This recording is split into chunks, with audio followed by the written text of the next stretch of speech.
Welcome, everybody.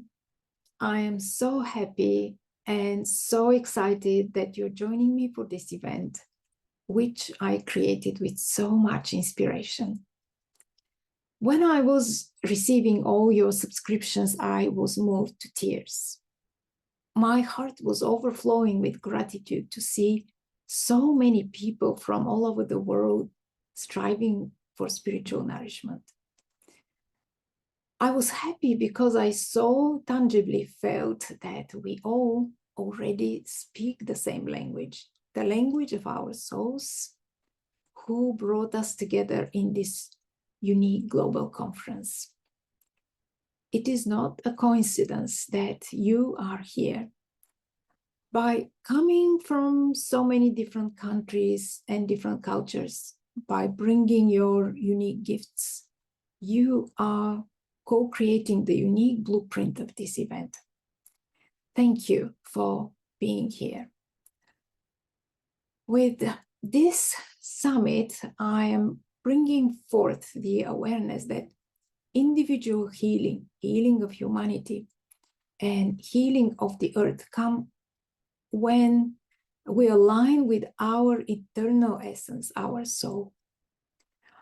I'm bringing forth the awareness that when we are aligned, we have the power of manifesting a new reality and a new way of living.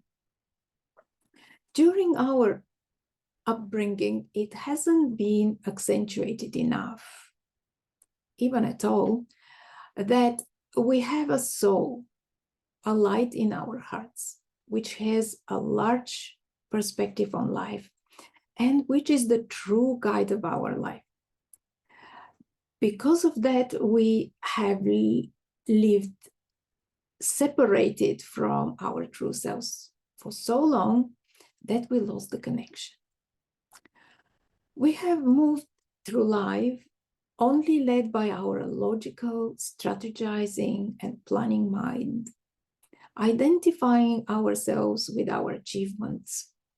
And as a result, we have created a world of competition, separation, and winning of the individual, instead of a world of cooperation, oneness, and winning of the whole. The idea of the summit is to talk and recognize that we, as human beings, have the power to create our circumstances, and we can thrive if only we reconnect to our soul and allow it to guide us. We just need to heal what is blocking us, to surrender to our eternal self, to remember that we belong to the earth and we belong to the cosmos.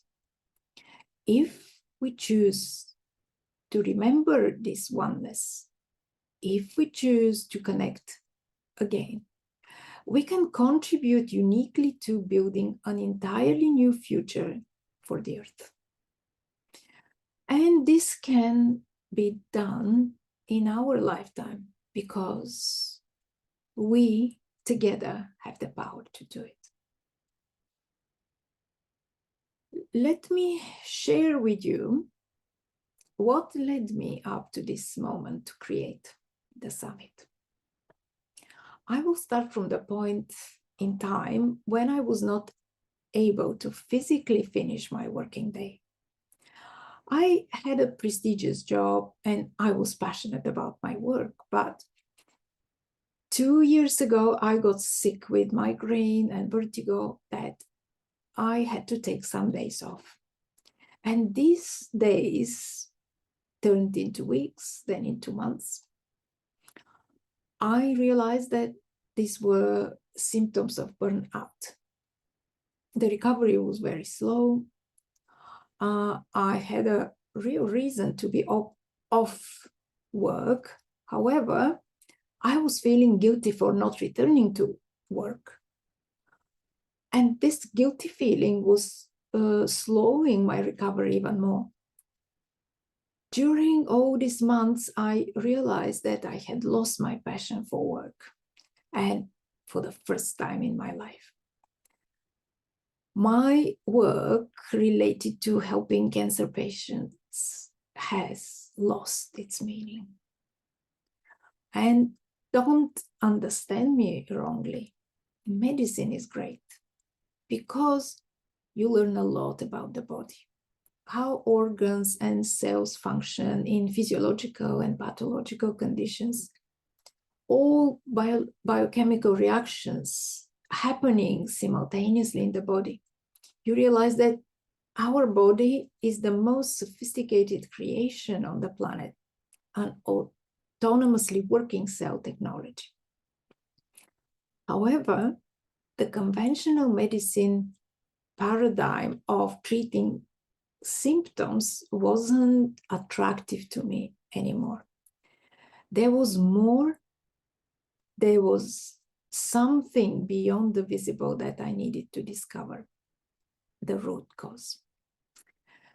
My feelings were a mixture of gratitude for being off sick, guilt for being off sick, not really wanting to go back to work, calling to step onto my new healing path, but experiencing huge fear at the thought of resigning. The calling was very strong, but the fear was even stronger. So I'm wondering how many of you are experiencing the same right now, being torn between the heart calling and the safety and security of non-enticing job. So when I was well enough to go back to work, COVID hit me, and it was serious. I needed a hospital treatment. I had a strange feeling that my soul was preventing me from returning to work. And apparently it was true, because I developed long COVID symptoms with physical and brain fatigue signs. And again, I was off sick for months. I have to admit, I felt so grateful. I had time to reflect, to heal, and to start developing my healing business. During my recovery, I will call it a synchronicity happened. I received an offer from Jocelyn Starfeder, who is a speaker in this event, to get one-on-one coaching on how to create my first summit. I needed 2 months to work through my doubts in my abilities, my fears of becoming visible, my fears of being judged by my colleagues, etc. Eventually, I said yes, because I knew inside me that this would be my true initiation into stepping onto my new path, letting go of my old identity and truly embracing my intuitive and healing abilities and beginning to help others in a new way. I also knew I could explicitly trust Jocelyn to teach me and support me throughout this process. In the meantime, after months of negotiations, my contract with the hospital was discontinued. I let it happen because I wasn't brave enough to resign. I was shaken by fears. It is not an easy decision to cross out your whole career. I prayed for the best outcome in full alignment with my highest path and purpose and for the highest good of all. And I surrendered to the outcome. And the outcome was a relief for me. I was free to devote my energy into creating the summit. So my takeaway from the whole story was that when I surrender to the outcome and trust whatever happens is for the highest good, it becomes easy to handle fears and doubts and return to inspiration, trust, and courage. This was a time of deep healing, tremendous personal growth and expansion, opening of my heart, which I felt was accommodating more and more love, more connection, more joy. Throughout this challenging time, I realized that physical healing happens when we take aligned actions. That when we are aligned with our soul blueprint, our divine gifts and talents, then life force energy, joy, and inspiration flow, and we create effortlessly. It is time to remember and restore the lost connection with our soul and give new direction of our lives. And I invite you to set the intention that at this moment, you are willing to walk this path, to align, to allow your soul to step more fully into the physical body and guide you. And be assured that on the way, you will get so much support, so many healing modalities available that can help you release what is blocking you and activate in you what is needed for your growth, so that you become more tuned into the guidance of your soul to receive and understand its messages and have trust to act on them. And this is possible because this is how I stepped fully on my path. I would like to share with you today my thoughts about trusting your soul and surrendering to your sacred path, your soul's path, the path of your purpose.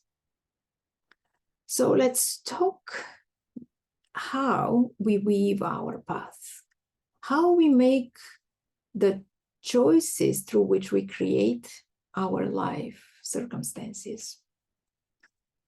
I will share some images now because they will connect with you differently in addition to my words.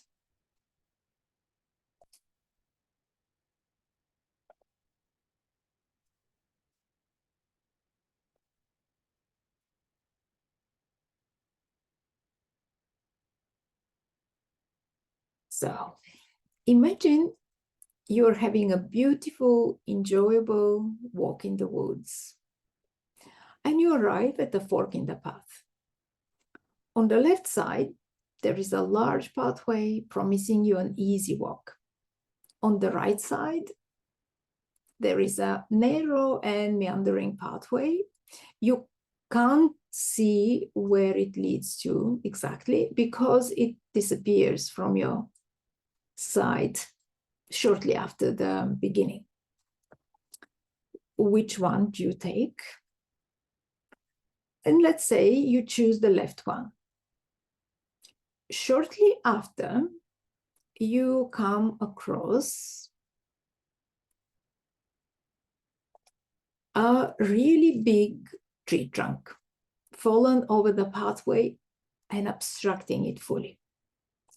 You can climb over, although it would be too much of an effort and you may need help too.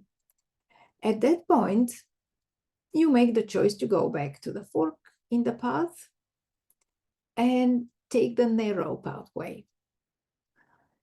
It is very beautiful, picturesque. You move slowly, you enjoy the bird songs and the jumping squirrels, the noisy parrots, the beautiful butterflies, the peaceful greenery around.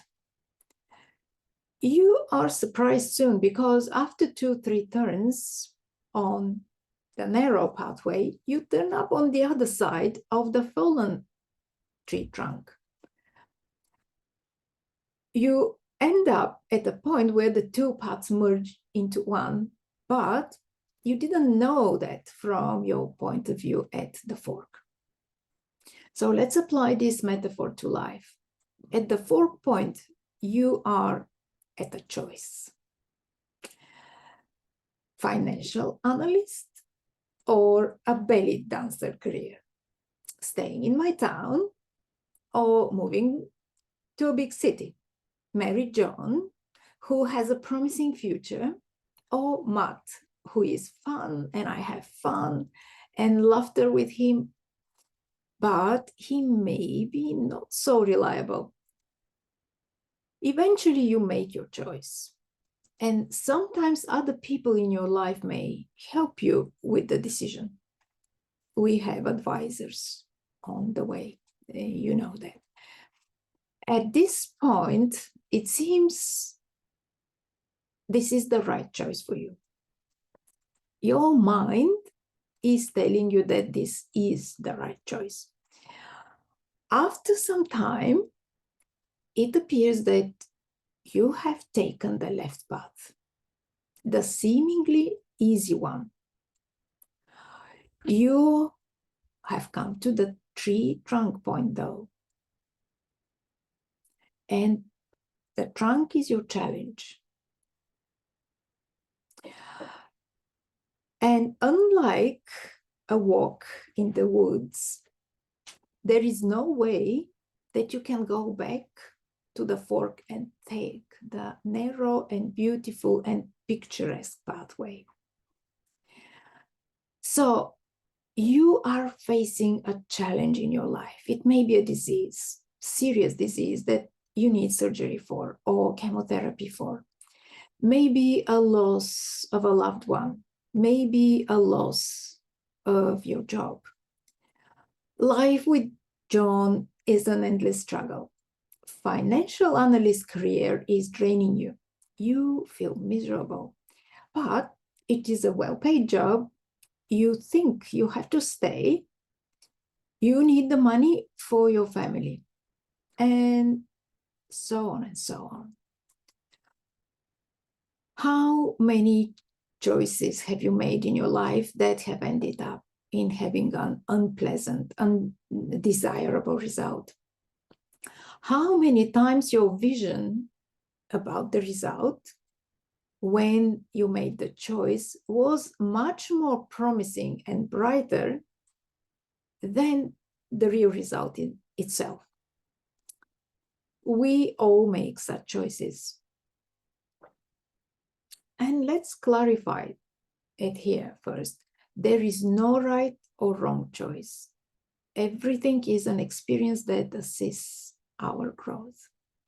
So let's honor our mistakes and learn from them and continue on the path, but differently. And in order to move differently, we need to answer 2 questions. The first question is, how did we know which was the right path when we were at the fork point? And the answer is simple. We didn't know. We didn't know which was the right path.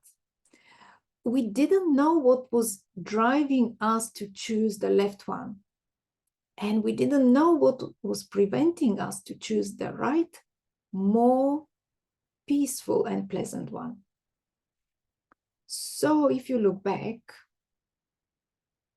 have you made choices that now look like buying a lottery ticket? thinking you will be the lucky one to win. So the second question to answer is, how do we make our choices? And let's look into how we usually make our choices.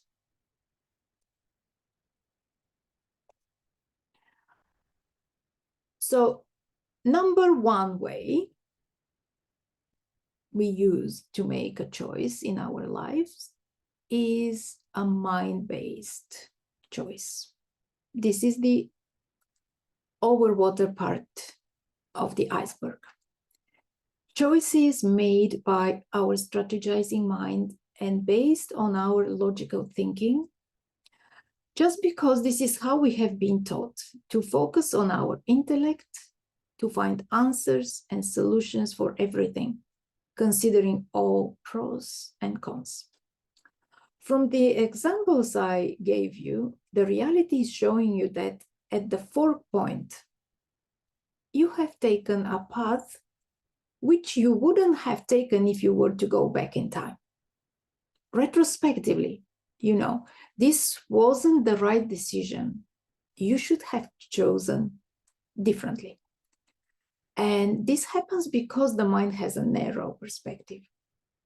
Again, all is good, even with this, let's call it a wrong decision, because it brings you closer to the moment when you start choosing differently, which in turn will create different outcomes, will create more desirable life circumstances. The number two way of choosing is the choices. These are the choices that are, I call them non-mind based, because the mechanism can be different. So the non-mind based choices are illustrated by the underwater part of the iceberg. In these cases, we don't take time to consider and plan what is the best way to act in a certain situation.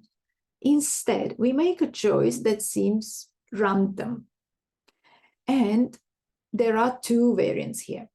Some of these choices will have, let's call it a happy end. Some of them, though, will produce a mediocre or a miserable result. And I will start first with the second variant of a random, so-called random, seemingly random choice. With our quick actions, we produce a mediocre or a miserable result. The reality is that most of the time, these actions are driven by hidden memories, past knowledge, impulses, thoughts, beliefs, emotions, habits, repressed feelings that we can't explain, such as fears, anxiety, lack of self-confidence, shame, feeling not enough. All these stored in the underwater part of the iceberg, the unconscious mind. All this come from our past experiences and ancestral inheritance mainly. Whatever these drivers are, they come into play every time we have to choose, and we find ourselves in a loop of repeating the same patterns over and over, such as making friends with people who, let's say, are abusive or use us or betray us, or looking for a partner in life and always find the same type of a man or a woman that challenges us, or change jobs and always find yourself in the same type of work environment, abusive managers or colleagues, illogical rules, overwhelming responsibilities, you name it, but you are repeatedly unhappy, constantly unhappy. If you look carefully into your life, you will see these patterns. Your choices repeatedly created same life circumstances, just the location and the people around you are different. The question to ask yourself here is, what are the drivers of these choices?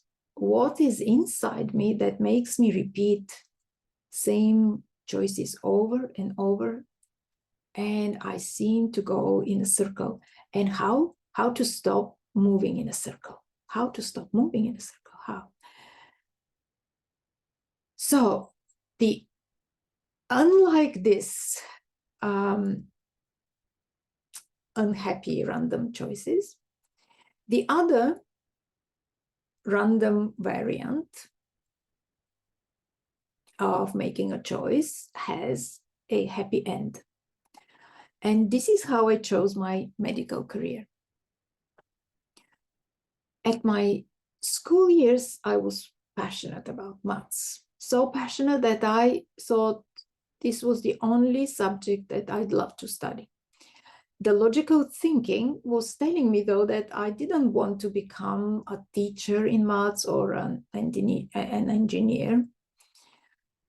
And during the same time, I had a classmate whose mom had died early from a cancer disease. And my friend's dream was to become a doctor and help people. And she was sharing this very often on our way home from school. Eventually, one day, I suddenly changed my mind and decided to apply for medicine. How did I choose? It seemed a very random choice, and it was indeed. Years after that, when I was already working, I would ask myself many times, if I went back in time, would I have made the same choice? And the answer, luckily, was definitely yes. Because I was enjoying my job. I was the lottery winner with my choice because I loved my medical job. As I shared, I just shifted my path, but I truly treasure my long experience in the conventional medical field because it was a stepping foundational stone to the next level of my path. Why did my choice have a happy end? It seemed random, but ended up in having a happy end. So I'm going to read this beautiful Native American story that many of you may know before I answer this question.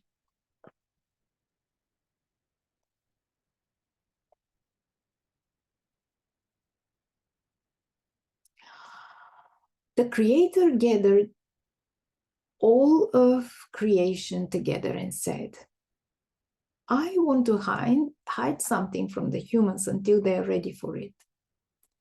It is the realization that they create their own reality. The ego said, give it to me, I will take it to the moon. The Creator said, no, one day they will go there and find it. The salmon said, give it to me, I will bury it on the bottom of the ocean. The Creator said, no, they will go there too. The buffalo said, give it to me, I will bury it on the Great Plains. The Creator said, no, they will cut into the skin of Mother Earth and find it even there. Grandmother Mo, who lives in the breast of Mother Earth and who has no physical eyes but sees with spiritual eyes, said, put it inside of them. It is the last place they will look. And the Creator said, it is done. So again, to the question, why did my choice to pursue a medical career have a happy end? Although it seemed a random choice, it wasn't. My choice was wasn't driven by unconscious restrictive patterns. My soul had found a way to talk to me, to guide me, And somehow I got the message. I didn't know it at the time, but I know it now. As a humanity, we have forgotten this part in us. It is deeply hidden. We are not about it at school. We are not awakened for its existence. For all of you who are here, I'm sure, though, that you are completely aware of this hidden part in us. What if from now on, when we come to a fork in the road, we open our spiritual eyes and start seeing the creative part hidden in us? Can we tune ourselves in to listen and hear its subtle, quiet voice, kind and very insistent? This voice is very different from the loud, convincing, and justifying voice of the mind. The message from the soul may seem not logical, but feels expansive. It feels inspiring. If we listen to this voice and act on its guidance, the result is always abundant. And this is the voice that chooses the right pathway for us. Once we know how to tune in and align our actions with what the soul is guiding us to do, this becomes our power. And the question is how to tune in and hear the soul. So I will bring to your attention two major ways, and they're both necessary for our evolution and growth. One way is we are tuning into our soul more and more and get used to listening and hearing it by deep healing, releasing the blocks, letting go of restrictive patterns and beliefs, etc. I will call this approach the Michelangelo approach. And I will illustrate it with two quotes from Michelangelo, both saying the same thing in a slightly different way. I saw an angel in the marble and carved it until I set him free. And the second quote is, I created a vision of David in my mind and simply carved away everything that was not David. So the first thing to do in order to be able to hear your soul is to be really ready to look inside and carve away everything which is not you. There are so many healing modalities and so many wonderful healers that can help resolve limiting beliefs, emotional trauma, etc. I would like to name some of them who are speakers in this summit. And these are Joy Baker, Emmanuel Dagger, Dr. John Ryan, Simone Wright, Jeff and Clayton from FLFE.net, Swami Shivamurti. And I'm mentioning these names with deep gratitude to them because they have helped me a lot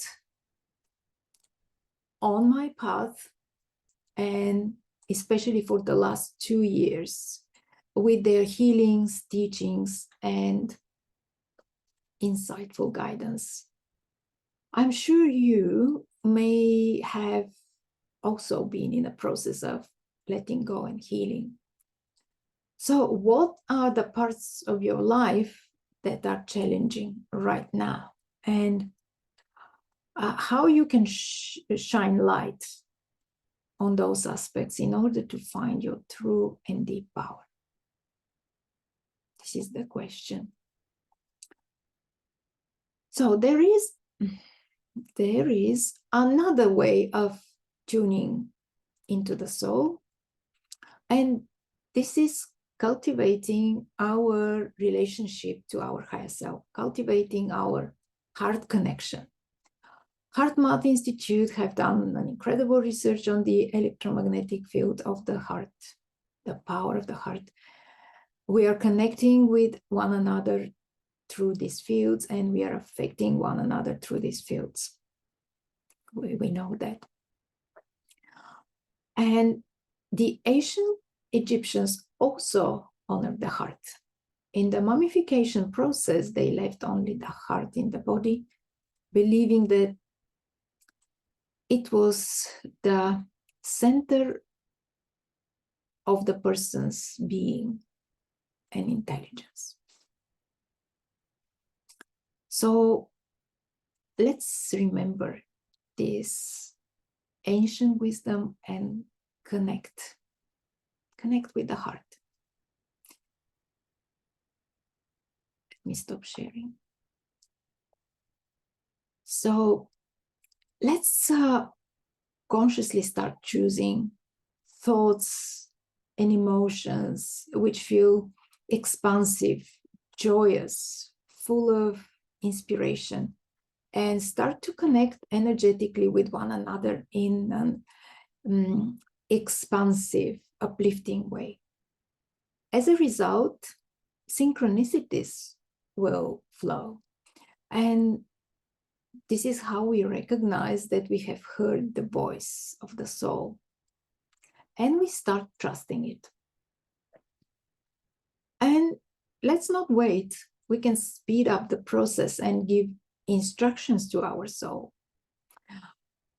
And let's make it even a little bit more light and more pleasurable. I used to have a fun request to God, universe, my soul, God in a non-religious way. So my prayer was, dear God, please give me a message, give me a sign, dear God. And because I don't have time to waste, please give me the message only once. Make sure I get it, and also that I act on it. I don't do this anymore because I already have an established agreement between me and God. But this prayer has worked perfectly well in my life. My life has been a sequence of synchronicities and unbelievable things happening to me that had not even crossed my mind. And we call them miracles. So when synchronicities and miracles become your daily routine, and by saying miracles, look even at the small things. So then when they become your daily routine, then you know that you are on the right track. So you may want to try my prayer. And now take time to reflect. What new path would you would like to step on now? What new direction would you like to take? What new life circumstances would you like to create in the next 6 months? Make it tangible. And then first thing in the morning, invite your higher self to fully get in charge and lead your thoughts, words, emotions, and actions during the day. Establish this communion. Surrender the choice to this power inside you. Let go of control. Let go of trying to make things happen in your way. Because we can manifest. We are powerful manifestors, even with the power of our mind, but it's best to surrender the outcome and pray for it to be for the highest good of all. I can assure you that this works. And this is how this summit was created. The summit was created. I am deliberately not saying I created it, because I placed my intention, my prayer to the universe, to God. And in this way, the summit was shaped by the universe. It was co-created with the universe. And the summit will empower you that you too can co-create with the universe. The summit will empower you to align more fully with your unique highest path and purpose. I expect that the summit will bring healing, growth, expansion to you, will give you insights and inspiration, tools and techniques that you need the most to create your own powerful story. In this journey, you will learn a lot, as I did. You will learn how to tame the fear by living in the present moment, acting on the tasks that need immediate attention, and putting aside all thoughts about the future. You will learn to open up and let inspiration flow, to tune in to receive the signs that are coming up. You will learn to be flexible and take whatever comes your way as the most appropriate thing for the moment. You will learn to surrender to the universe, God, soul, whatever you prefer, it is the same. To leave things to be arranged for you in a way that your mind, with the narrow band of planning and strategizing, could not create in the same way. Synchronicities will start to happen more and more.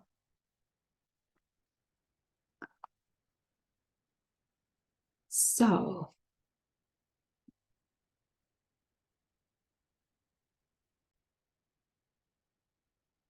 I would also like to share with you the free gift I am offering.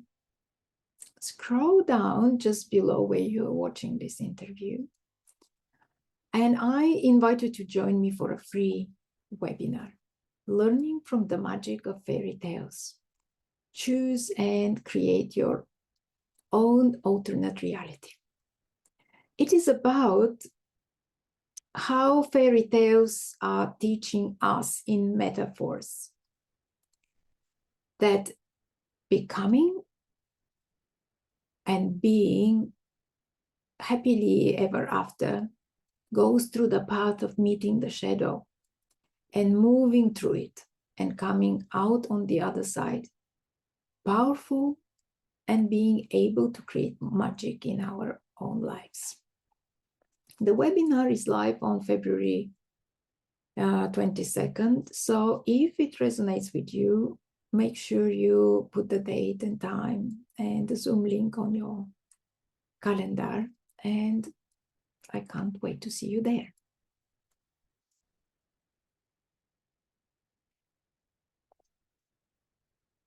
So I am finishing with an invitation for you to watch my conversations with the special selection of speakers in this summit. They are sharing with you empowering lessons, empowering healings, empowering messages. They are going to bring all this wisdom to help you deepen into this knowledge of who you really are, to help you connect with this power, embody this power, and start creating something beautiful for yourself. Start creating abundance instead of lack. So I highly recommend listening to the speakers who resonate with you and claim as many gifts as you can that are aligned for you. because these are just really valuable, wonderful offerings. Enjoy this week's journey of deepening your connection with who you truly are, with your heart, with your soul. And thank you again for being here.